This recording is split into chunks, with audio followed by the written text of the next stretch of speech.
ఏమండి, సమస్యలు ఉన్నాయి కదా, ఎలా సంతోషిస్తాం? బాధలు ఉన్నాయి కదా, ఎలా సంతోషిస్తాం? మా ఇంటి నిండా ఒంటి నిండా ఇబ్బందులే ఉన్నాయి కదా, ఎలా సంతోషిస్తాం? అయినా పౌలు గారు ఒక మాట అంటాడు, నేనెప్పుడు బలహీనుడనో అప్పుడే నేను బలవంతుడను. ఆమెను చెప్పండి.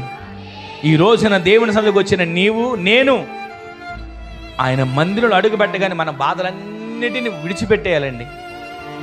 విడిచిపెట్టి ఆయనలో సంతోషించడం మొదలు పెడితే ఇక్కడ నీవు సంతోషించిన సంతోషం ప్రతిరోజు దేవుడు నీ ఇంట్లో ఉంచునుగాక. ఇక్కడ నీవు సంతోషిస్తే దేవుని సందులో ఇంకెంతసేపు అండి ప్రార్థన, ఇంకెన్నింటికి అవుతుందండి ప్రార్థన అని దుఃఖంతో ఉండకూడదు. దేవుని సందులో నీవు సంతోషించడం మొదలుపెట్టు. ఆ సంతోషం నీకు జీవితాంతం దేవుడు అనుగ్రహించబోతున్నాడు. ఆ సంతోషం చేత జీవితాంతం దేవుడు నిన్ను నింపబోతున్నాడు. ఆమె చెప్పండి. ఈరోజు నీ మాటలు వింటున్న మనందరి జీవితాల్లో ప్రతిరోజు కూడా ఆయన సన్నిధిలో బహుగా సంతోషించే వ్యక్తులుగా మనం మార్చబడుదుము గాక.